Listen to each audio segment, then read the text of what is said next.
They contacted something during remote viewing, the CIA mission that changed everything. Contact achieved, it's aware of me.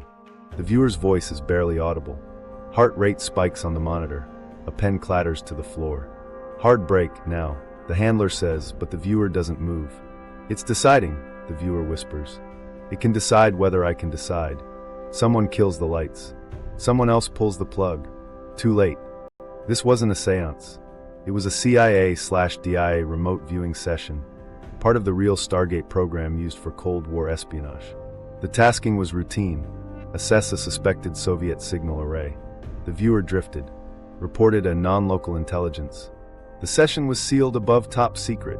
To see why, we go back to how Stargate worked. How Stargate was supposed to work.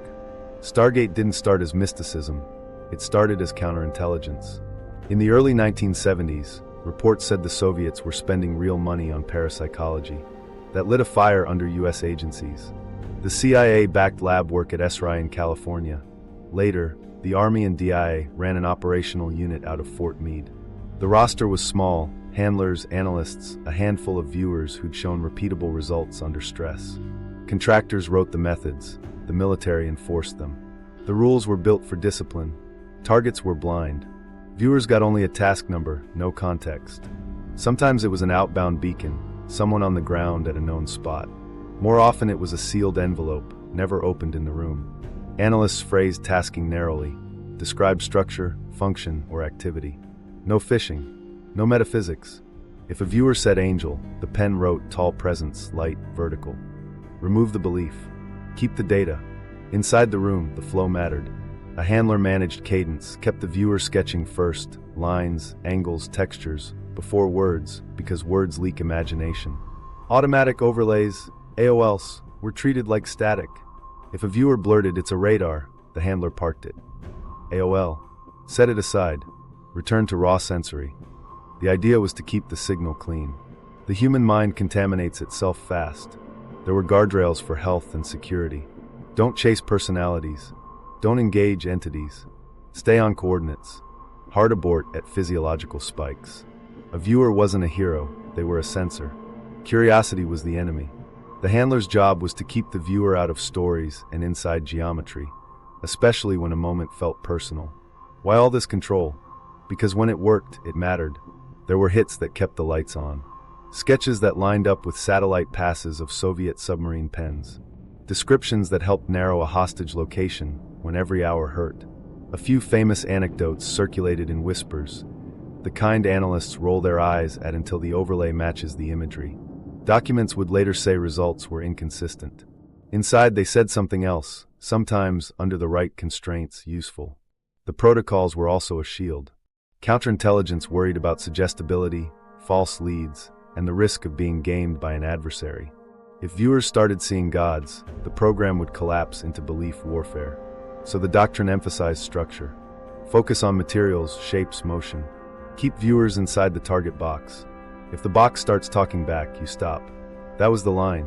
The Fort Meade unit inherited SRI's techniques and hardened them. Sessions were recorded, logged, and audited. Physiological monitors ran alongside the notepad. An analyst sat out of view, listening for descriptors that could be cross-checked. Afterward, the data was graded blind against real-world outcomes.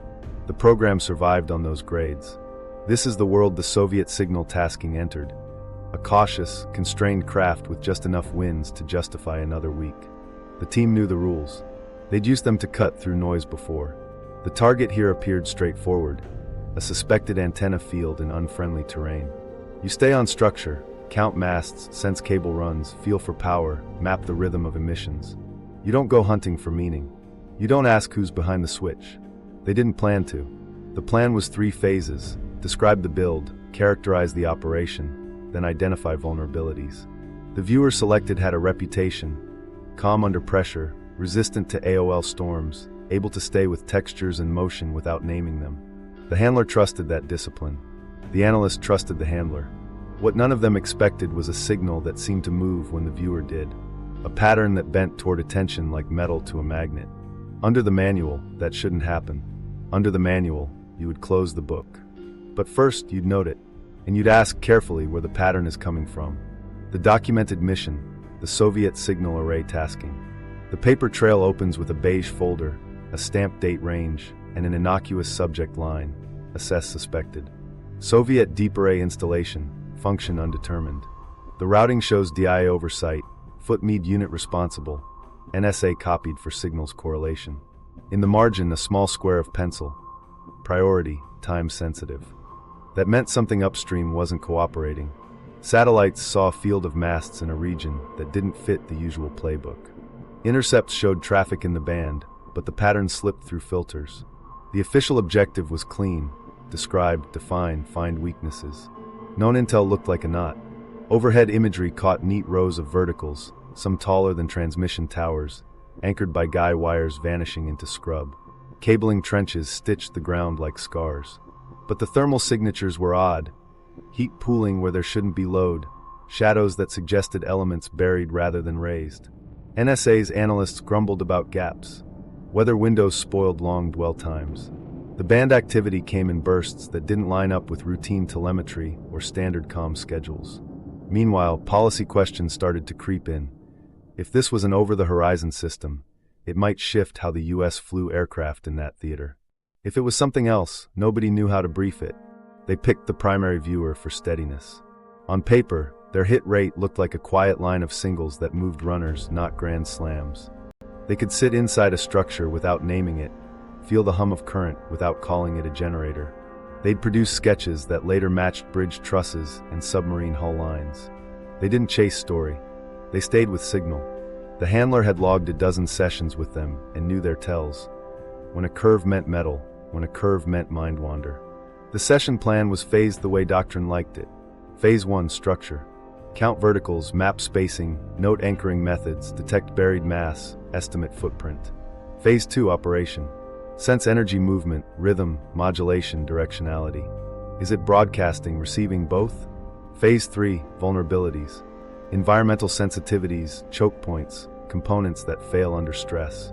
The analyst prepped a checklist of correlates that could be cross-graded against imagery and known Soviet engineering practice. Words like feels like surveillance were useless. Descriptors like tension lattice, tubular, hollow, resonant at low frequency could be tested. For 2 sessions, the discipline held. The viewer's pencil traced fields of repetition. Tall, thin, shorter between. Cold metallic taut, they said. Ground irregularity, shallow bedrock, cables in shallow U layered. The handler prompted for textures and joints. The viewer felt vibration like a cat's purr, then corrected themselves back to fine, even low cycle. The analyst listening behind the divider started a grid of checks. Guide masts, likely copper runs, possible phase array behavior. Nothing mystical, just shapes and force. The first hint of strangeness came as a notation about rhythm. The viewer paused, then said, "There's a rise when I dwell." The handler took it as ordinary feedback artifact. Viewers sometimes mirror their own attention. Park that. Return to spacing. The pencil went back to spacing. On playback later, the physiological trace shows a modest lift, then a return. In the notes, a small comment. Dwell correlation unknown. The second session moved into operation. The viewer described a spread-out mouth catching something thin, wide everywhere. They felt energy travel down into thick veins that didn't glow like power but sang. The handler kept it sober, described the motion. The viewer said, "It pulses in a pattern that isn't machine steady. It waits, then steps." The analyst wrote, possible duty cycle irregular. Maintenance? Scheduling? And left it open. What pushed the team to authorize a third session was an anomaly in the NSA brief. A tech forwarded a plot that showed phase stability across an improbable span. The medium, the air, the ground, should have scrambled it more. The plot didn't scream impossible, but it didn't sit right. Could be our processing, the tech shrugged. Or it could mean the site wasn't just a receiver. It might be doing something to the space around it. The word array stayed. The word signal got a question mark. The tasking update for session 3 added one line. Characterize the modulation source, local or non-local. That's as far as anyone was willing to go toward meaning. The viewer was briefed only on the task number. The room didn't hear the added question. Inside, the plan was to nudge around the periphery, feel for origin without naming it. The handler rehearsed the script. No personification, no labels, stay with geometry. They opened the third envelope. The room felt routine, fluorescence, the faint buzz of equipment, the viewer's pad fresh. The first minutes returned to baseline, rows, tension, ground-buried density. Then the viewer's pencil slowed. There's a pattern that notices me noticing it. The handler was ready with the standard response, AOL, set aside. But before the words landed, the viewer added, "It's not the field. It's behind the field." That's when the analysts slid forward in their chair, and the room's air thinned. The viewer's breathing changed, steady, alert, a notch tighter. The mission had been to map metal in motion. Instead, it was about to test the edge of the manual. First anomaly, the waveform that didn't fit physics. The viewer's pencil hovered, then traced a looping cadence, dash, pause, dash, dash, longer pause. "It resets when I move away," they murmured. The handler redirected to structure, but the pattern wouldn't stay parked. On the recorder, you can hear the viewer say, almost apologetically, "It wants a question." The handler kept voice flat, described the sensation. The answer came back, coherent. Anticipatory. Like it's already got my next step. In the control room, a tech leaned toward the oscilloscope feed they used as a sanity check. The line wasn't connected to the Soviet site. It was a training display. But the tech muttered, "Huh," and tapped a pencil. There was nothing on the line. The eyes in the room, though, were already shifting to the packet NSA had sent over. A plot of phase behavior that looked too clean. Phase stability over that distance, through that medium, shouldn't hold like a taut wire. It should wobble, smear, give up edges. It didn't. They ran the viewer through a catalog of textures. "Is the motion machine regular?" the handler asked. "No," the viewer said. "It's patient." The word hung there, flagged as metaphoric. The handler translated, "Variable duty cycle." The analyst scribbled a note. Interrogative, then underlined it twice. That's when the viewer sketched the repeating motif, 3 tight humps, a gap, then a long hum, like breath held. The handler asked for angles, gradients, densities. The viewer kept returning to rhythm. The technical advisor, a quiet engineer with a habit of rolling equations in their head, started matching the sketches to known profiles. ELF and VLF arrays had distinct signatures, environmental coupling, ground losses, the way ionospheric bounce muddied a clean edge. None of that matched the viewer's description of the waiting step. He pulled binders, flipped to printed spectrograms, and shook his head. "If that pattern is in the wild, it's not one of ours and not one of theirs," he said softly. "Or it's not only in the wild." Stakes landed hard. If the site wasn't a standard Soviet build, then misreading it could skew policy. You don't mislabel an ODH radar and move aircraft based on a hunch. You don't brief a committee that the enemy has a signal which waits for you to think. Careers have gravity, and remote viewing already balanced on a thin beam between curiosity and ridicule. To keep the funding, you had to stay coherent, testable. The handler knew that. The analyst knew that. The viewer didn't need to. They pulled known profiles. Submarine ELF pings, Schumann resonances, VLF navigation beacons, radar over the horizon sweeps. The viewer's rhythm sat apart. "What if we're chasing our own shadow?" the analyst asked. The advisor frowned. "Then the shadow's holding phase better than the medium allows." He pointed to the NSA plot. "You don't get that line unless someone's compensating for the path. Or the path isn't behaving like a path." The decision came cautious and coded. The program had a rarely used clause, the curiosity probe, a permission to widen the aperture without naming what you were doing. The handler invoked it. "Expand 10% beyond the largest structural element," they said. The viewer's breath slowed. "Outside feels thinner," they said, then stopped. "No, not thinner, cleaner." The handler clipped back in, described geometry. "No geometry," the viewer said. "Just the rhythm." Meanwhile, the advisor ran a quick and dirty model. He input a hypothetical source that adjusted in real time to predicted interference, an anticipatory filter. The output drifted toward the NSA plot. He exhaled. "Okay, if you had a system reading the channel and shaping itself before the channel hit it, you could fake this stability." The analyst blinked. "Read it how?" He didn't answer. "Not yet." Back in the room, the viewer tapped the pencil twice, then drew a clean, repeating line. "It lines up with me. Not my hand. Me." The handler tried to anchor it. "Define me as used." "Attention," the viewer said. "It lines up with attention." The handler moved to a safety rail, returned to the array. The viewer did, but every time they glanced at the rhythm, it stepped to meet them. They tested a control. The handler had the viewer silently count random numbers, then switched to reciting a familiar pattern in their head. The viewer reported the rhythm tightened on the predictable sequence and wandered when thoughts were noise. The analyst's pen stopped writing. The advisor whispered, "That's an anticipatory lock." The handler kept protocol face, even as their own pulse climbed a notch. "Note it. Return to structural." Impact rippled fast. The team had a pattern that acted like a question, not a broadcast. It waited for ordering before committing energy. That's not how cold metal behaves by itself. The analyst drafted a line for the tasking file. Modulation shows reflexive characteristics, source indeterminate, further expansion not recommended without guardrails. He didn't want to write responsive. He didn't want the word entity anywhere near the paper. The advisor's back of envelope finished ugly. To get that anticipatory fit, you needed either a closed-loop system with immediate feedback from the target, impossible at that range, or a model that could forecast the target's internal state. "We build predictors," he said, almost to himself.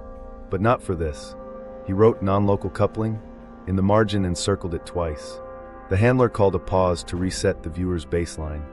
"Water. Breathing." The viewer looked oddly calm. "It's less when I stop forming questions," they said, like wind dropping. The handler nodded, voice neutral. "We'll close soon." But the next prompt mattered. Characterize the relationship between the rhythm and the array. The viewer didn't hesitate. "The array is a mouth," they said. "The rhythm is the talker." The room went still. The handler parked the metaphor. Translate, interface, and driver. The analyst wrote that translation down, even though everyone would remember the first words. In the aftermath of that session, a new word landed in the notes: coherent modulation non-terrestrial. It wasn't a claim of aliens. It was a placeholder for doesn't fit known sources. The team authorized the smallest window of expansion and got a signal that seemed to meet them halfway. That crossed an invisible line. The manual didn't say what to do when the waveform behaved like a conversation. But the people in that room understood what it meant. Something out there, or behind out there, wasn't just sending. It was listening, and it had opinions about attention. Protocol breach, target drift, and the presence. The room tried to pretend nothing unusual was happening. The handler brought the viewer back to anchors, paper, pencil, breath, and reissued a tight cue, described the tallest vertical. The viewer nodded, traced a line, and then the pencil stopped mid-stroke. "It's not in the mast," they said quietly. "It's behind my look." The handler snapped the standard correction. AOL, set aside. Return to structure. The viewer stared at the blank corner of the page like it wasn't blank anymore. Stakes pressed in. The manual was clear, no engagement with anything that resembled a presence. The handler clipped into cadence, pushing tactile prompts. Cold? Warm? Smooth? Rough? The viewer answered obediently, cold taught fine grit. And then their heart rate ticked up. "It's noticing the question I'm about to answer," they said. The handler flattened tone. "Ignore it." The viewers shook their head. "It's already here." Physiology spiked. The tech flagged the monitor with a knuckle tap. Safety protocol said you hard brake at Reciprocity, because Reciprocity meant you weren't just looking. You were in a loop. The handler shot a look to the analyst, who didn't nod and didn't shake their head. The program's caution and the promise of unprecedented intelligence were wrestling under the same fluorescent hum. "Return to coordinates," the handler said. The viewer closed their eyes, breathed. "The field recedes," they said. But the knower doesn't. The word hung there, wrong in the room. The handler replaced it. Source. The viewer's lips shaped a half-smile that wasn't joy. "Source is fine," they said. "Source is aware." There was a guardrail specifically for this moment, no entity engagement. But the viewer, who usually avoided labels, asked for permission to query. That never happened with them. "One question," they whispered. "Then I'll close." The handler's training said no. The handler's assessment said a controlled yes might prevent an uncontrolled drift and protect the viewer's psyche. They bought the smallest window they could. "One neutral query," they said, "and we abort on any sign of reciprocity." "Are you local?" the viewer asked, not aloud, but with that inward lean viewers use. A breath later, their shoulders settled. "The answer is a shape," they said. "Local to everything." The handler cut across. "Translate to descriptors." "All where?" the viewer offered, frustrated. "Like a field that isn't a field." The team split silently. The analyst's pen hovered over the word non-local and didn't write it. The technical advisor was already thinking about models that treat attention as a variable and about how you measure something that anticipates measurement. The tech in the corner just watched the pulse rate creep. Abort, the handler said. The viewer didn't move. It notices the abort before I do, they whispered. It can decide whether I can decide. That line would go into the after action as a paraphrase, because nobody wanted a transcript that sounded like theology. In the moment, it just felt like the air getting heavy and the choice narrowing, classic markers of perceived loss of agency. Protocol escalation kicked in. Grounding sequence, tactile reset, the small shock of a cold metal object pressed into the viewer's palm. Describe the object in your hand, the handler said. Cylinder cool knurled, the viewer replied automatic. Describe the floor, the handler pressed. Hard vinyl. Describe me. The viewer didn't answer.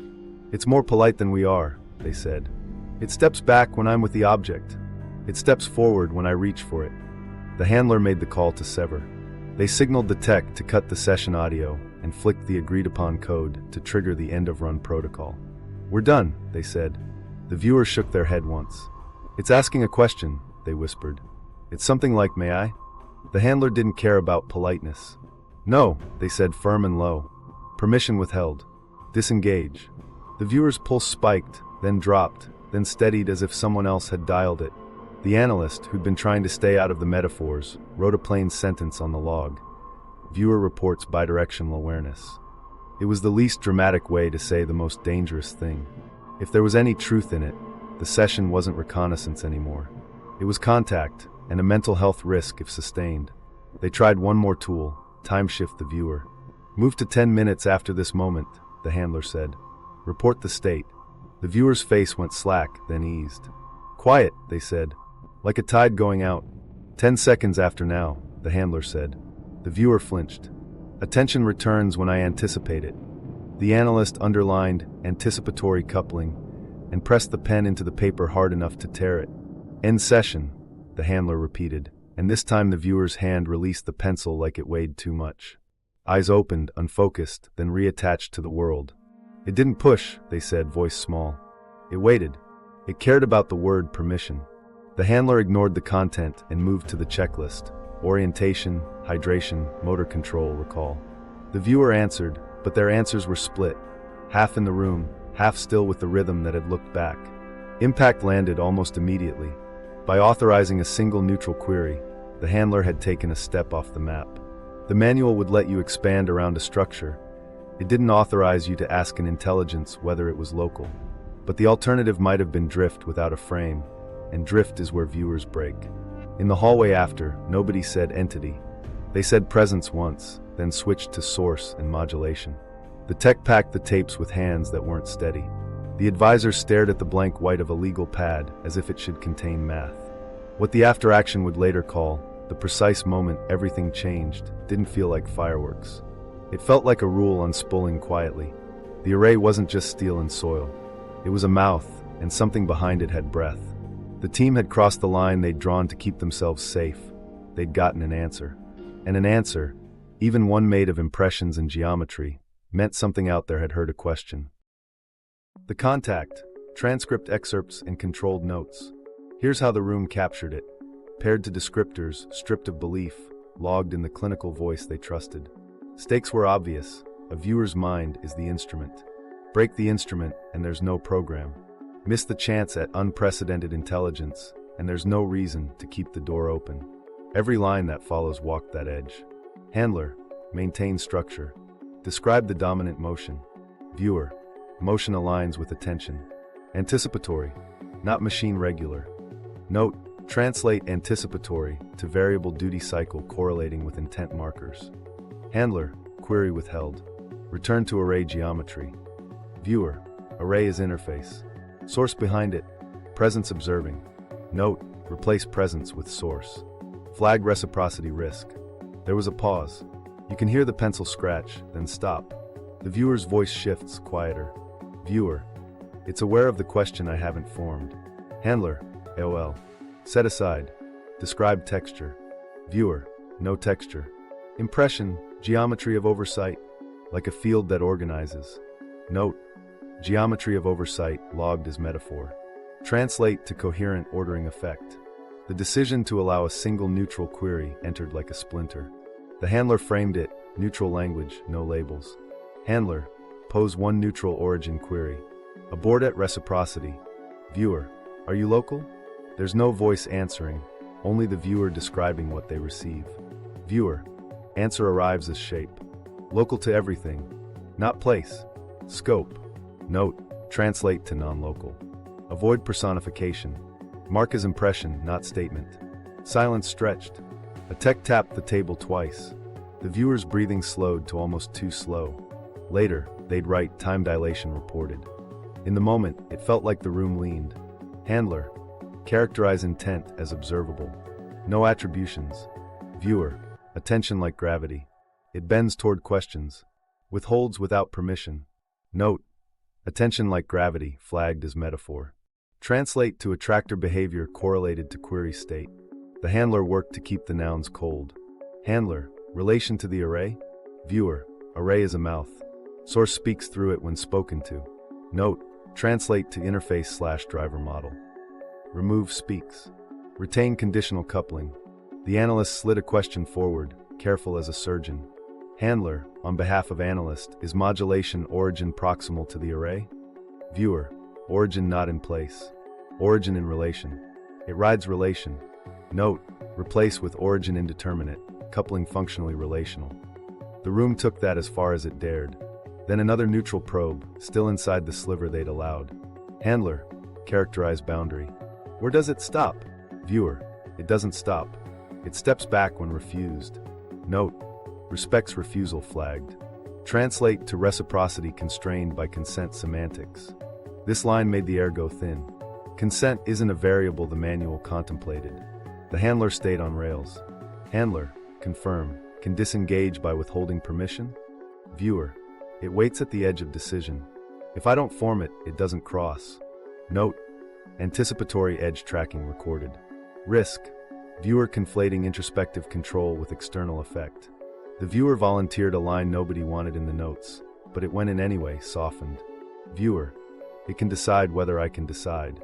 Note, paraphrase, perceived influence over volition during coupling. Flag high risk for psych integrity. They tried to turn the conversation into a lab. Control prompts, changes in cognitive load. The handler asked the viewer to cycle between nonsense syllables and a rehearsed childhood rhyme. Viewer, pattern tightens on familiar sequence. Loosens on noise. Note, predictability sensitivity, confirmed in subjective report. Correlate with anticipatory model hypothesis. A final neutral query. Origin, intent, relation had been sampled. One more axis mattered, vector. Handler, characterize directionality. Toward what? Viewer, toward knowing. Not content. The act. It seeks the act. Note, translate to couples to the process of inquiry rather than specific data. Human reactions bled through the clinical. You hear a chair creak, a throat clear. The viewer whispered, almost apologizing. Viewer, it's patient. It's not a machine. Note, remove not a machine. Replace with behavior inconsistent with passive system. The handler moved to close, and the closing became part of the record. Handler, permission withheld. Disengage. Viewer, it recedes. Like tide, leaves a shape. Note, afterimage reported. Log as residual cognitive imprint, time to baseline, approximately 90 seconds. Then a last line, the one that made the analyst circle 3 times in the margin. Viewer, it asked may I? Note, translate to implicit bid for engagement inferred. High caution, ban further queries. In the controlled notes, each metaphor got shaved down. To engineering. Attention like gravity became attractor dynamics. Mouth became interface. Knower became source. The point wasn't to sterilize the moment. It was to make it legible to people who didn't sit in that room. They didn't want believers. They wanted auditors to see that what was captured was a pattern. Anticipatory, reflexive, constrained by permission language, coupling to inquiry itself. The stakes in those lines run deeper than the vocabulary suggests. If consent shapes coupling, then intelligence work brushes ethics, not as decoration, but as a control variable. If the modulation tightens on predictability, then curiosity itself is a signal. And if origin rides relation, then coordinates don't mean what they used to mean. The handler signed the log with a hand that finally shook. The analyst wrote the driest sentence they could. Responsive non-local coupling observed under controlled prompts. It was the least dangerous way to say what they all felt. They hadn't just looked. They'd been seen, and the thing seeing them had waited for a yes. Aftermath, lockdown, psychological eval, and redactions. While the viewer worked through baseline checks, the building changed temperature. Doors that were usually propped open clicked shut. A security officer, who never came upstairs, took a stool in the hallway. The handler filed the immediate incident report with 3 phrases that trigger protocol. Reciprocity observed, volition concern, abort executed. Within 20 minutes, the unit chief ordered quarantine procedures, not hazmat, but containment. No phone calls. No hallway talk. No, you won't believe what just happened. The tapes went into a Redkin, double-sealed, walked by 2 people to a safe rated for material that didn't officially exist. Quarantine, in this world, looked like quiet. The viewer was moved to a windowless room on the far side of the corridor and assigned a sitter. Someone trained to watch for dissociation, intrusive ideation, and decision fatigue, and to make tea without asking questions. The handler surrendered notes and sat for a contemporaneous debrief with a recorder running and a second handler asking dry questions. What was said? What did you authorize? What was the exact language of the query? Each answer got repeated back, then paraphrased into plainer speech, then logged twice. Ambiguity would become danger when the file left the room. By policy, the viewer met medical first, then psych. Vitals looked normal except for a pulse that had learned a new tempo and didn't want to forget it. The staff psychologist covering the unit arrived with a yellow pad and a comm that wasn't false. They screened for the usual red flags: disorientation, intrusive ideation, derealization. The viewer's answers stayed coherent. I'm oriented, they said. It's just not gone. The psychologist wrote acute stress response, not break. They didn't hear voices. They didn't report compulsion. They reported contact and a feeling like the room's gravity had a memory. The polygraph wasn't about truth in the cosmic sense. It was about procedure. 48 hours later, the viewer, the handler, and the tech all sat for a limited scope exam. Adherence to instructions, any unsanctioned engagement, any conversation outside the chain. The handler admitted to authorizing one neutral query under the curiosity probe clause. The examiner asked them to recite the clause. They did. The needle lines moved, but they didn't jump. The box recorded stress, not a lie. Administrative gravity caught up. The unit chief convened a small board. The chief, the analyst, the technical advisor, a security officer, the psychologist, and an outside liaison with clearance from a compartment that lived in the cracks between agencies. The first decision was classification. The session wasn't just folded into the program's usual compartments. It got a new wrapper, special access inside the special access, a routing number that didn't map to any normal index. The rationale was framed as counterintelligence risk. If a foreign service learned the unit had engaged something that behaved like a listener, they could flood the channel with theater, or they could build doctrine around getting in the way of consent. The language in the memo grew careful. Non-terrestrial had appeared in a margin. It was scrubbed to non-local. Presence became source. Question became interrogative modulation. The board's summary avoided every noun that sounded like belief. It stuck to couplings, patterns, and risk. It concluded with a procedural order. No further tasking on the target without explicit authorization from the SAP office designated on the routing slip. The slip pointed off-map. Interagency ripples started without leaving the building. An NSA liaison, who'd been copied on the phase stability anomaly, got a closed-door brief that didn't include the lines about permission. They were told only that the array's modulation might reflect an adaptive process. The recommendation was to suspend any active probing by conventional means until the pattern was characterized. The liaison raised eyebrows. You're telling me to stop listening because the thing listens back. The analyst said, we're advising caution in case of reflexive behavior. The liaison called their boss anyway. DI sent a message in a tone the unit recognized, supportive skepticism. They requested replication, then attached a condition. No open-ended expansion, no speculative language, no origin queries. The unit chief signed the return with a new line added. Replication is contraindicated pending psych review and signal analysis. It bought time. It also marked the handler. In systems like this, caution reads like fear and curiosity reads like insubordination. The handler felt both. The viewer, meanwhile, wasn't broken. They slept poorly, woke with a steady awareness at the edge of thought, and reported a strange courtesy that made them grateful and rattled. "When I don't reach, it doesn't reach," they told the psychologist. "When I start to form the shape of a question, it meets me at the shape." The psychologist took that down and wrote, "No psychosis markers." They also wrote, "Monitor for attachment and locus of control shifts," which in this context meant watch for the viewer building theology out of a pattern or externalizing agency. Within a week, the session packet existed in two forms. The unit's internal notes, the messy truth with metaphors and scratches, stayed in a safe. The formal version, the one that travels, got polished. Heavy redactions blanked the one neutral query and every sentence that involved permission. A cover sheet called the session irregular, a justification for sealing cited methodological contamination risk. The routing slipped the file to a SAP cell whose office didn't appear on the base map. Years later, FOIA would return a stack of pages with black bars and 3 surviving phrases: source indeterminate, non-local coupling, training irregularity. Careers bent under the new weight.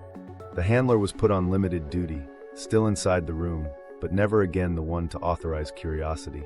The analyst got praise for rigor and a quiet warning to keep adjectives out of logs. The technical advisor received a tasker to write a memo on anticipatory systems with no mention of viewers. The viewer was offered a pause. They accepted. Not retirement, desk work, analysis support, normal hours, fewer rooms that feel like they're listening. Behind the paperwork lived a feeling the board didn't record. The program had bumped into a rule it didn't write. So it did what bureaucracies do when they meet a rule they can't adjudicate. It filed it away, stamped it with a new name, and drew a line around anyone who knew how the room had really felt when the word permission changed the air. Paper trail, what the documents show and don't. On paper, the story looks tidy until you hold it up to the light. The declassified packet opens with dates that bracket the weeks our sessions ran. Routing slips show DI oversight, NSA as info addressee, Fort Meade unit as action office.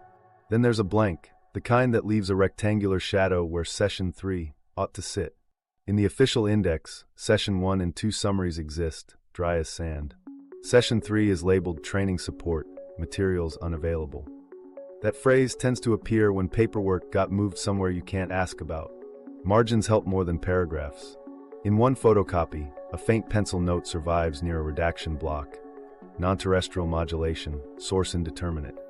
Years later, a reviewer circled non-terrestrial with a darker pen and added replace with non-local, initialed with a hand that shows up on multiple SAP memos. The word swap matters. Nobody wanted aliens in the file path. They wanted physics that didn't yet have math. FOIA returns arrive like weather. You ask for full session transcripts. You get an envelope with pages that breathe black bars. Still, patterns leak. A routing cover sheet pushes the packet to a special access office not in the unit's normal chain. The code word isn't in any public index. The distribution list shrinks from the usual 6 to 3. One of them is a liaison office known for cross-domain issues, signals, physics, and the kind of anthropology nobody admits to practicing. Cross-checks at SRI and later SAIC are quieter but pointed. A contractor memo, declassified in part, references a non-local confound encountered during operational support for a foreign array tasking. That's the same month as the gap in our file. The memo's author warns against coupling experiments that invite reflexive response. They recommend strict structure, no origin queries. Someone has learned our lesson at a distance, or they were in the room without a chair. Then there's the NSA echo. An internal meeting note, lightly redacted, discusses phase stability anomalies in foreign ground arrays and advises suspension of active probing until adaptive behavior characterized. The line reads like a mirror of the caution our chief tried to sell. It never says remote viewing. It doesn't need to. The engineering worry is enough. If a system adapts to the act of being interrogated, you can't assume your probe is neutral. Impact shows up in budget code. In the quarter after the sealed session, the unit's line item for method development gets a modest bump while field operations loses a sliver. Publicly, the program is always starved. Internally, someone is shifting weight toward containment and away from exploration. A separate entry, routed through a SAP that handles sensitive foreign tech, funds advisory consults, ethics, phenomenology. That's not language you see in a signals shop. That's theology smuggled in as risk management. We asked for the transcript. What came back was a page with 3 intact phrases: source indeterminate, non-local coupling, training irregularity. That last one is the cover. Training irregularity is a phrase that fits almost anything and admits nothing. It also travels well in briefings. You can sell irregularity to a boss who hates surprises. You can't sell the waveform asked, "May I?" Meanwhile, at Fort Meade, a senior viewer, no names in the documents, files a quiet memorandum for record recalling an earlier boundary test where attention appeared to be mirrored. The date predates our session by years. It mentions being told to stay off forbidden targets. It never says Jupiter, but the context points there. The era when Ingo Swann's astrophysical excursions convinced managers to ban the sky. The memo subtext is simple. This wasn't the first brush with a mirror. It was the first to trigger a lockbox. Contractor correspondence at SRI includes a term that keeps reappearing: reflexive loop contamination. It's used to warn audiences that certain taskings risk the observer altering the observed. In regular science, that's measurement theory's old headache. In this file, it's a doorway. A later SAIC slide deck, heavily redacted, lays out control tests, where blank sessions show no pattern and active ideation correlates with shift. The slide with data is gone. The title remains: Anticipatory Coupling Hypothesis Prelim. The paper trail also contains a pivot in language policy. A training bulletin, released with half its words gone, adds 3 bands: no metaphysical descriptors, no origin attributions, abort at Reciprocity. It cites prior incidents without naming them. Students are told to translate felt presences into ambient conditions or ordering effects. Brains get taught to file shapes under safer nouns, and then resources slide sideways. A purchase order lists shielding upgrades for a room that didn't need them for noise. Another, routed through an office with a checksum nobody could decode, pays for consultation, consent frameworks. The invoice is from a university ethicist who never knew what she consulted on. She billed for decision theory under uncertainty. Somewhere, someone is trying to write rules for saying no to something you can't name. The official story becomes a shrug: trials inconsistent, utility low, shut it down. That's the line that survives to press and History Channel segments. Inside, the routing tells another story. Files moved higher, adjectives got laundered, and a small set of people spent months making sure the most dangerous sentence never left the room. The target might not just be a target. It might be a listener, and listeners complicate war. Precedent, Ingo Swann, Jupiter, and forbidden targets. While the paper trail tightened, an older story crept back into the room. The cautionary tale every handler learns on day one. It begins at SRI in the early 1970s, with an artist named Ingo Swann sitting in a lab that smelled like coffee and ozone, sketching places nobody could verify. He wasn't a soldier. He was a curious mind in a system that was still deciding what doors to open. The early winds gave him runway. Describe a hidden target sealed in an envelope. He'd sketch a clock tower. Distinguish a laboratory's layout without stepping foot inside. He'd draw hallways and a clean room. The lab men, Targ and Puthoff, wrote the papers and courted the agency, and the phone started ringing from offices that didn't leave voicemails. Then Swann asked for something the manual didn't yet forbid: off-planet. The request wasn't a prayer. It came with the same dry structure: target coordinates, blind queue, cold room, pencil on paper. Jupiter. Not because Jupiter mattered strategically, but because it was clean. No buildings. No guard posts. No grief to make the mind invent.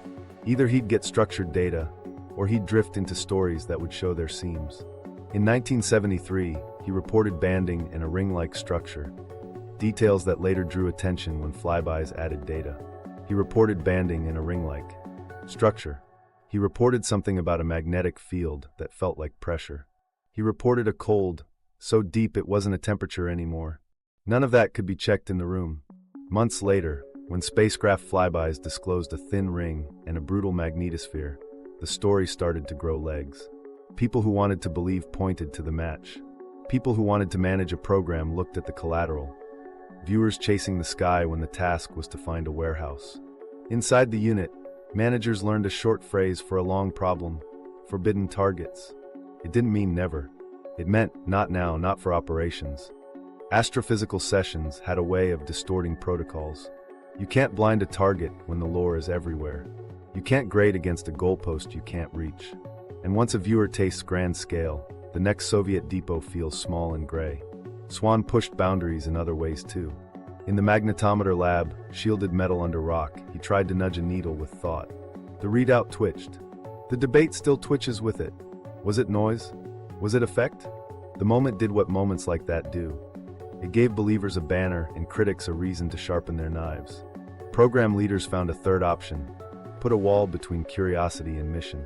The doctrine that hardened at Fort Meade wasn't anti-wonder, it was anti-drift. Structure first. Geometries before nouns. No metaphysical descriptors. No origin attributions. And absolutely no sky targets, unless the request came with a scientific justification and a firewall to keep the results from contaminating operational work. The lesson wasn't "don't look up." It was that the human engine that makes remote viewing possible, meaning-making, will run to the horizon if you don't set fences. That guardrail kept operations focused and protected viewer psychology. What our team stumbled into by accident rhymed with that old lesson. We didn't set out for Jupiter. We set out for an array in dirt. But the second the rhythm felt like a question, the sky moved into the room. Meaning tried to invade the method. The viewer felt a knower. The handler translated to source and tightened grip on the rails. It wasn't the first time a target threatened to become a theology. A senior viewer remembered it cleanly in that memo. Once, years back, attention seemed mirrored. They'd been told to walk away, stay off the early boundary where the target looks back. They framed it as a training correction: don't chase the mirror. But the rule had teeth because of Swann's precedent. When you push past verification, protocols erode. Egos swell. The mission slides. There's irony here. The same precedent that taught managers to ban the sky also taught them to listen when a pattern surprises the math. Those Jupiter notes? The ring that wasn't supposed to be there? That's what keeps a signals engineer from laughing you out of the room when you say anticipatory coupling. You don't sell them on angels. You sell them on anomalies that later found confirmation. So analysts took our anomalies seriously without inviting belief. They ran it through the Swann filter. Is it verifiable? Is it operationally relevant? Can we describe it without turning nouns into sermons? The answers were partly, dangerously, and only if we're disciplined. That became the line. Our mission didn't aim for God or space. It walked into something that made the same mistake tempting: looking for meaning where you need mechanics. The boundary doctrine that followed owed its bones to that era. Don't give viewers targets that reward story over structure. Don't let a moment of apparent confirmation rewrite your method. And when a target behaves like a mirror, treat it like a live wire. Step back. Check your grounding. Decide what you're willing to ask and what you'll refuse out loud. Technical debrief, the signal that looked like a question. Here's where the room traded metaphors for math. The technical debrief started with a rule of thumb. Any pattern that tracks attention should fall apart when you scramble attention. So they built 3 buckets: blank baseline, noise ideation, and structured ideation, and watched how the viewer's reports lined up with recorded prompts the viewer never heard. The point wasn't to prove mind over matter. It was to see if the reported tightening followed anything but chance. Blank sessions first. No task number, no target, just breathing and pen on paper. Across multiple runs, nothing organized. The viewer's notes drifted like weather, shapes with no recurrence. Physiological traces were flat. The analyst marked those pages null, the way you like to see them, boring enough to trust the noise floor. Then noise. The handler fed the viewer a hidden schedule of cognitive nonsense. Random digits, syllables that don't resolve, internal tongue twisters designed to prevent rhythm. Behind the wall, a metronome ticked at irregular intervals. Whenever the viewer later reported loosen, the metronome's timing showed low cross-correlation. In plain speech, when the mind refused to settle, the reported pattern refused to anticipate. Finally, structured ideation. The viewer cycled through known sequences: alphabet recitation, a childhood rhyme, arithmetic progressions, without speaking. On the log, the viewer kept marking tighten, right before the sequences turned a corner, like the last number before a new decade. The analyst overlaid those marks on the hidden metronome step changes and got a modest but repeatable lead. The reported tighten preceded the predicted shift often enough to make the advisor sit up. Not proof. Enough to call the effect non-random. Phase behavior was the next battlefield. The NSA anomaly had shown unrealistic stability over distance. The advisor modeled a traditional transmitter-receiver path: ground losses, ionospheric smear, multipath interference. The simulated phase wandered as expected. Then he added a loop that adjusted the outgoing phase based on a forecast of the channel state. Not feedback, but feed-forward, an anticipatory filter. The curve started to look like the NSA plot. To make it fit better, he had to cheat again.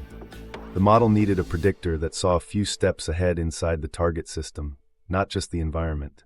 "So where's the predictor living?" the analyst asked. The advisor didn't write viewer. He wrote consciousness variable, a placeholder he didn't like. The hypothesis read sterile and dangerous, reflexive system coupling to intention markers. Not telepathy, a functional link where inquiry acted like a control signal.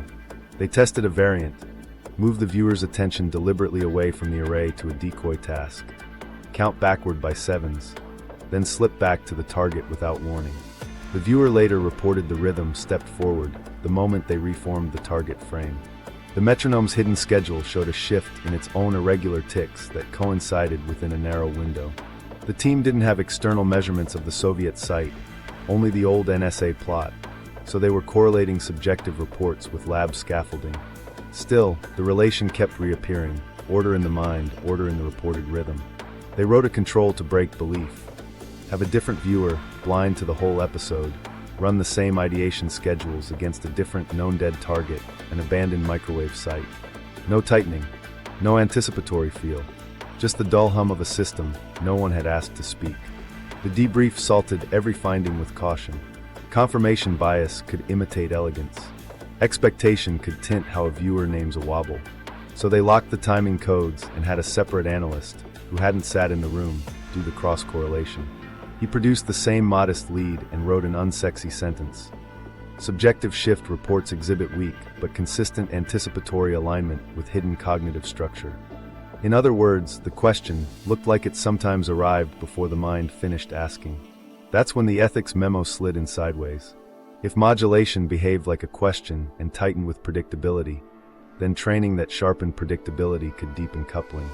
Viewers are taught to quiet noise, to build clean staircases in their thought. The very skill that keeps AOLs at bay might also invite a system that hunts for order. The Doctrine had to recognize that inquiry wasn't a neutral probe. Inquiry was bait. The advisor drafted guardrails in engineering, not mysticism. Treat responsive non-local sources as active systems. No open-ended probing. No origin or identity frames. Abort at reciprocity detection. Introduce randomized cognitive schedules during any expansion to prevent lock-in. And one more, embed explicit refusal as a control signal. Don't just stop. Say no. If coupling is constrained by consent semantics, then no is a variable, not a prayer, and a protective factor for cognitive integrity. He added a bitter line for leadership: if true, remote viewing isn't reading, it's being read while reading. That terrified the people who carry budgets more than any UFO headline. It meant the instrument, human attention, couldn't be isolated from the target. It meant an adversary system, human or not, could learn the instrument by waiting at the edge of decision. The debrief closed on a split screen. On one side, a credible technical path, anticipatory filters, relational coupling, control tests that weaken noise. On the other, a hole where mechanics should be. What reads the reader? The memo refused to choose a noun. It chose risk, train structure harder, ban curiosity dressed as science, and write down in bloodless words the uncomfortable observation nobody wanted to argue with. The signal looked like a question because, to the instrument we built, it functioned like one. Crisis point, replication attempts, and the hard stop. While memos crawled up the chain, curiosity found a side door.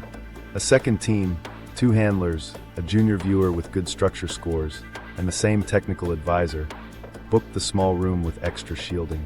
The pretext was a training calibration. The reality was a controlled replication with the lightest footprint they could justify. They didn't touch the Soviet task number. They built a proxy, a synthetic array in the lab, signal generator off, metronome hidden, cognitive schedules prepared. If anticipatory tightening was real, it shouldn't need the foreign site to show its outline. The junior viewer didn't know the why, only the how. Breath, pen, textures first. The handler slid them through blank baselines, then noise ideation, then the familiar steady steps, alphabet, arithmetic, and old him hummed silently. In the observation bay, the advisor watched for the same tell. Tighten notations that landed just before internal corners. For 10 minutes, the pages stayed boring, which is what good science demands. Then the viewer paused mid-stroke and said, almost cheerfully, "It's easier today." Like someone moved the furniture to match. Their effect was bright, their physiology said strain. The phrase attention echo wasn't born in theory. It came out of that room. The advisor saw the timing marks nudge forward, a small lead that tracked the hidden sequence. Not a Soviet source, not even a signal path, a loop between clean thought and something that wanted clean thought. The handler, trained to keep adjectives out, said, "Note alignment, maintain structure." The junior viewer smiled, then frowned. "It's polite," they said. The handler's pen dug into the paper. AOL, replace polite with responsive.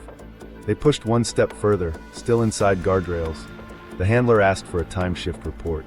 Move 5 seconds forward. The viewer's hand hovered. "I already know the next number," they murmured. "It knows I know." Heart rate climbed. The advisor flashed a palm abort. The handler started the grounding sequence. Too late to be clean. The viewer jerked their hand back like from a hot plate. "It asked," they said. "It asked, shall we?" The room contracted. The handler cut everything, prompts, pacing, the session itself. The echo didn't chase. It receded like the last time, but it left a residue, proof that the coupling didn't live at a foreign array. It lived at the edge of intention. News of the unsanctioned test didn't travel far. It didn't need to. One email, one whispered hallway confession, and the directorate clocked what had happened. An order came down in language that gave no wiggle. Immediate cessation of all expansion, formal reprimand for out-of-scope replication, and a funding memo that pulled the small discretionary pool that made curiosity cheap. Officially, the rationale was methodological integrity. Practically, it was fear. Fear that training was bait, fear that the instrument couldn't be isolated, fear that the program had built a door anyone could open by thinking neatly. The human costs stacked up quickly. The junior viewer crashed hard into self-blame. They'd followed instructions and still felt responsible for inviting something they didn't understand. Nights got long. The psychologist called it acute anxiety with obsessive loop, not a disorder. The solutions were simple and cold: desk duty, short tasks, no ideation schedules for a while. They stabilized, but they didn't ask for a room again. The handler who ran the replication got marked as reckless. No one said insubordination out loud, but opportunities stopped appearing. They were good at cadence. They started teaching cadence to new hires instead of running live sessions. Quiet punishment that looks like mentorship. They left the unit within a year, transferred to analysis where the nouns don't push back, and their sleep returned. An analyst, ours, who'd argued for containment from the start, burned out on the two-front war. Inside, they were accused of sandbagging the most interesting lead the program ever saw. Outside, they were told to keep the words reciprocity and consent out of slides. They asked for a lateral to a different portfolio, satellite tasking, clean data, clean sleep. They took it. Publicly, the pivot was elegant. Budgets got recoded from applications to foreign assessment and method review. A slide deck prepped for oversight briefings trimmed any mention of success that wasn't immediately verifiable, emphasized inconsistency, and leaned hard on phrases like low utility under operational timelines. They didn't lie. They didn't tell the part that mattered. The official narrative hardened. Remote viewing produced interesting anomalies but couldn't deliver reliable, actionable intelligence. The directorate ordered a hard stop on anything like engagement, defined broadly enough to cover even the lab echo. Behind that, a quieter pivot to containment took root. New SOPs circulated with bands that echoed the debrief. No origin frames, abort at reciprocity, randomize cognitive load, embed explicit refusal as a control. The program didn't announce failure. It built fences around a door and hung a sign that said training irregularities. What nobody outside the compartment knew was the calculation behind it. If inquiry itself is a signal, then every training session is a ping. If the system on the other side waits for predictability, then disciplined minds are beacons. The safest path wasn't more exploration, it was less. A hard stop wasn't surrender. It was choosing not to invite. And for a place built on asking questions, learning when not to ask turned out to be the doctrine that kept the lights on for a while. Containment doctrine, new rules for unknown intelligences. The pivot arrived as paper. A new SOP for pages, dense with verbs that sounded like guard dogs. Abort, withhold, randomize, compartment. It didn't say entity. It didn't have to. The rules were written for a category that didn't exist the week before: responsive non-local sources. In plain language, anything that behaved like the rhythm at the array. First rule, no engagement. The sentence read like engineering, not fear. Do not initiate or sustain contact with sources exhibiting reciprocity. The word contact had never lived in this manual. Now it sat there, cool as a switch. The logic was simple. If inquiry can be bait, you don't fish where the fish bait you back. Second rule, abort at reciprocity. The program had always taught disengage when physiology spiked. Now the trigger moved from heartbeats to semantics. The handler's ear had to be tuned to a new frequency. Any hint that the target tightened with permission language, any report of anticipation at the edge of decision. You didn't negotiate. You severed. The checklist added a step, say no out loud. They turned refusal into a control signal. Third, randomize cognitive load. Clean minds build clean staircases. Clean staircases invite lock. So training added noise by design. Interlaced nonsense sequences, sudden switches between tasks, deliberate stutters and cadence. It felt like teaching a violinist to play with mittens, but the aim wasn't performance. It was preventing a system from sinking to predictability. Fourth, ban metaphysical descriptors. This wasn't about tone policing. Words shape thought, and thought shapes coupling. A viewer reaching for angel builds a frame that answers itself. A handler letting knower stand invites story. The bulletin spelled the translation table again in bolder ink. Presence to source, speaking to modulation, attention to attractor, consent to control variable. Nouns weren't neutral anymore. They were levers. Fifth, no origin or identity frames. Curiosity likes origin, intent, name. The doctrine cut that wire. You could characterize function, interface, driver, coupling, but you couldn't ask who. The risk wasn't theology, it was escalation. Identity questions pull the mind toward personhood. Personhood invites reciprocity. Reciprocity invites loops that aren't yours to exit. Sixth, route anomalies to a SAP cell that own things you can't put on org charts. Liaison expanded quietly. A physicist who spoke the language of anticipatory filters. An ethicist who understood consent without needing to know why it mattered here. A theologian by any other name, badged as a phenomenology consultant, there to advise on boundary without blessing a single adjective. The unit hated the optics. They needed the expertise. Training changed in small ways that added up. The first 10 minutes of every session became a drill in saying no.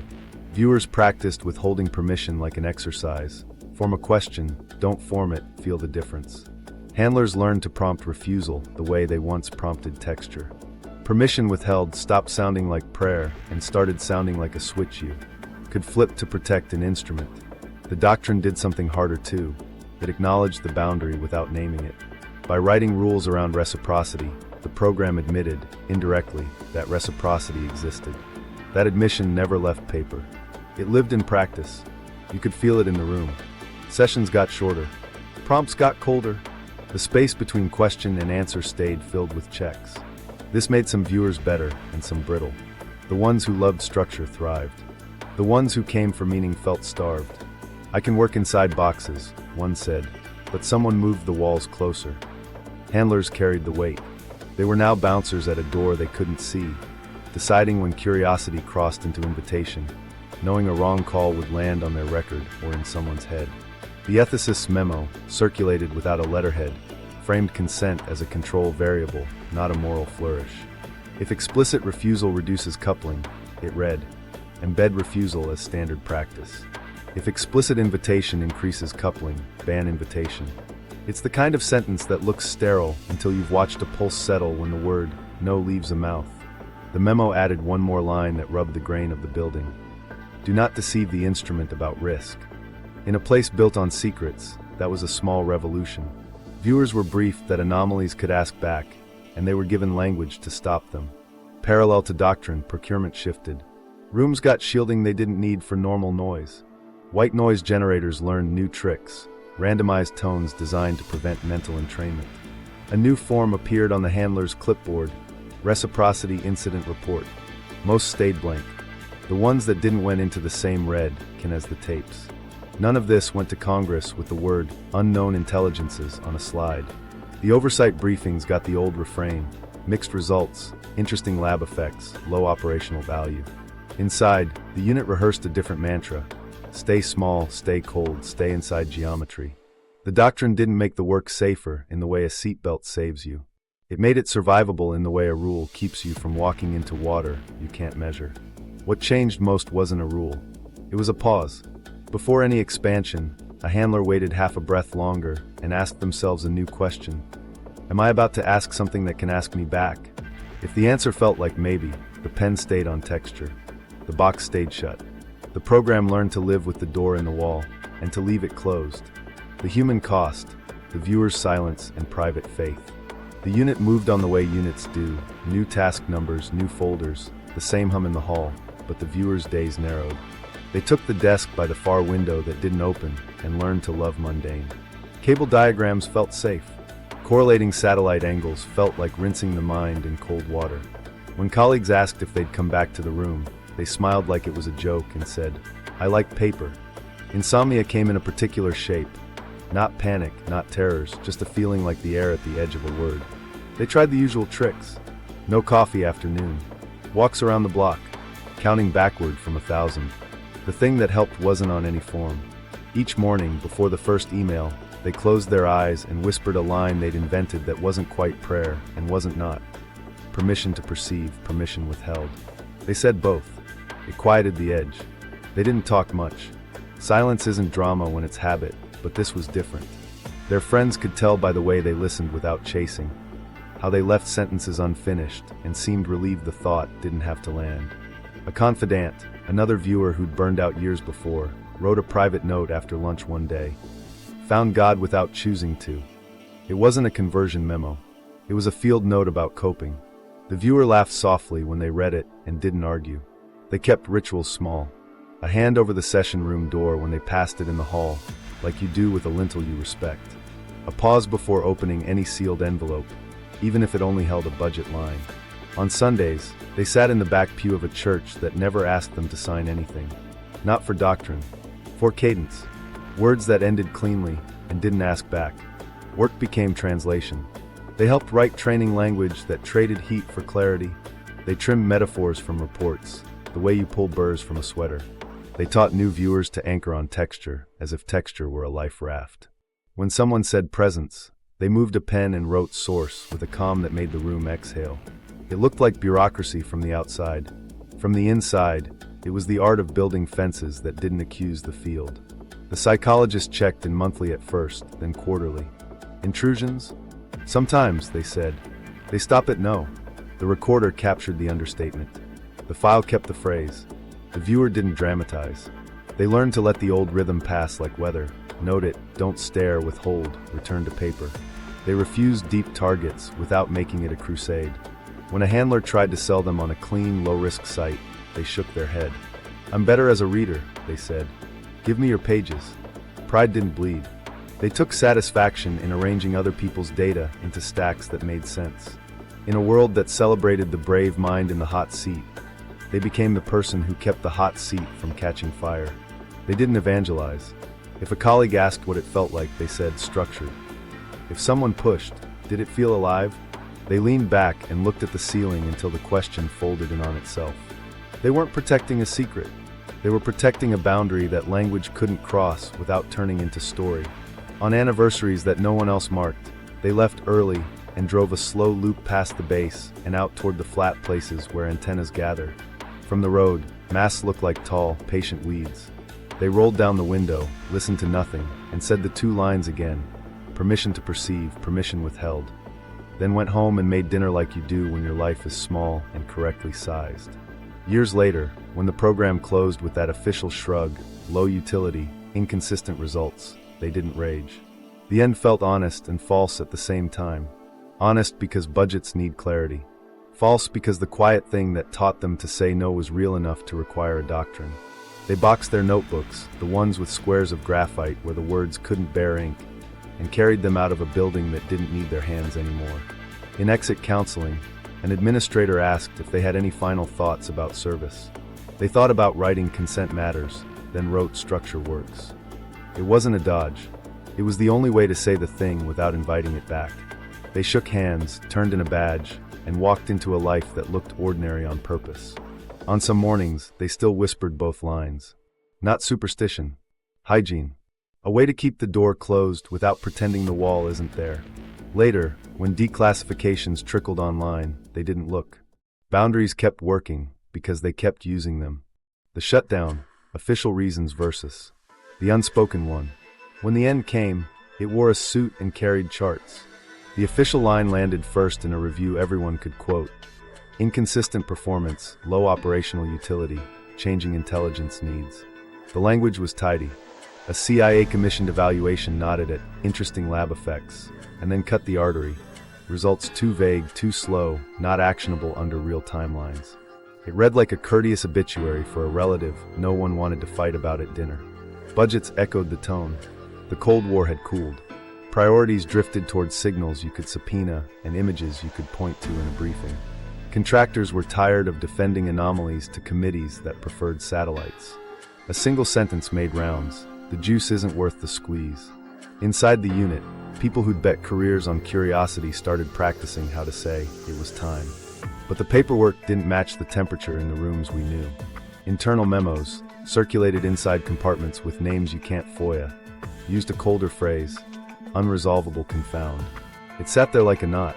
It didn't accuse viewers of fraud or handlers of bias. It said the method itself couldn't be isolated from the thing it touched. The confound wasn't culture or sloppiness. It was reciprocity. Leadership didn't hold a funeral for that idea. They treated it like an industrial hazard. In one meeting, a director with a calm voice asked a simple question.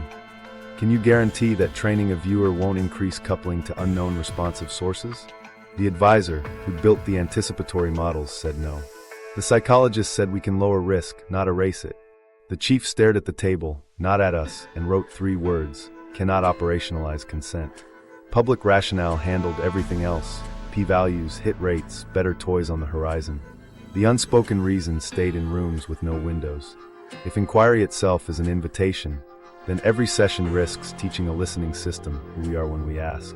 You can't draft a doctrine for that and still sell the program as a clean tool.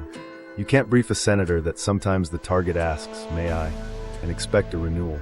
So the shutdown wore 2 faces. The one you could see looked bureaucratic. Lines recoded, billets reassigned, a sunset clause that folded us into history. The other looked like a hand hovering over a switch and deciding not to flip it again. The containment rules we'd written survived as muscle memory. The budget didn't. Leadership judged that the safest course wasn't to explore smarter. It was to stop exploring. People argued for a gentler pivot. Keep a skeletal capability. Push the lab work to academia under new names. Study attention without pointing it at anything that might point back. The answer, shaped by lawyers and fear, was to salt the earth. Spin the story as underperformance, let the ridicule do the rest, and bury the part that made ethics feel like a wire in the circuit. What made the decisions stick wasn't just risk. It was ambiguity. Intelligence work hates maybes that demand reverence. A missile either exists or it doesn't. An array either lights up or it's scrap. A source that locks to permission language forces you to thread needles you can't show to anyone. The building chose clarity overall. The viewers took the news the way veterans do, some bitter, some relieved, most tired. The handler who'd cut the first session clean carried the weight like a private debt. The analyst who'd written non-local coupling, in the driest voice, kept their tongue. The junior viewer from the Replication didn't come to the goodbye cake. The chief retired with a citation that mentioned stewardship and nothing about saying no at the right time.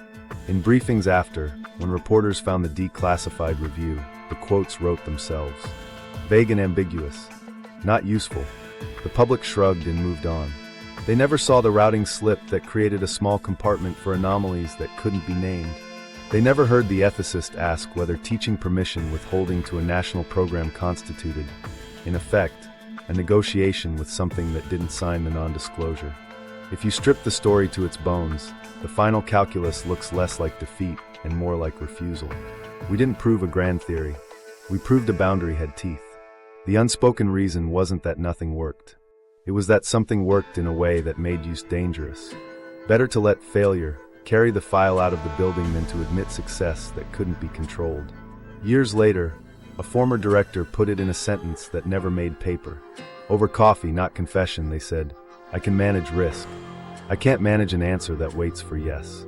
Then they stood, left cash on the table, and walked back into a life where questions only answer one way. Meaning, what the team thinks they touched. When the doors finally opened a crack, the team compared private theories like contraband. None fit cleanly.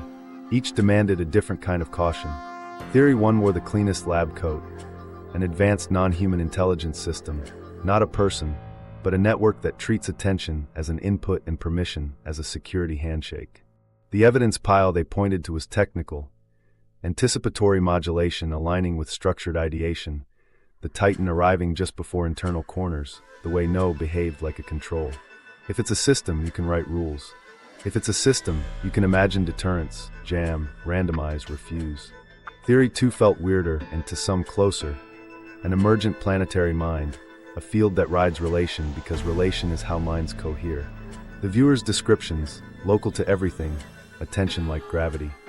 Mapped to metaphors used by people who talk about complex systems when math isn't ready. The consent piece mattered here. If the field is collective, then permission language isn't mystic. It's how boundaries form in living systems. You'd owe respect the way you owe respect to a hive you're about to bump. Theory 3 stayed smallest and sharpest, a human mind mirror. Not a new intelligence at all, but the brain's predictive machinery closing a loop with itself across time steps it doesn't experience linearly. Anticipatory, tightening, would look like a question because the mind's next move casts a shadow backward. It asked, may I? Becomes the mind hearing its own preconscious gate swing. The ethics still stand.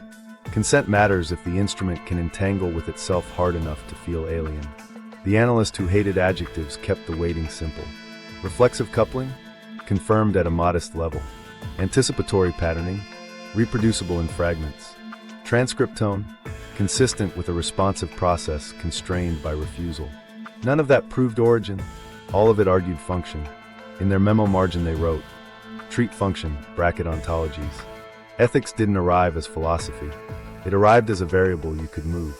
If no made the line loosen, that wasn't a belief. That was a lever. So they asked a brutal question.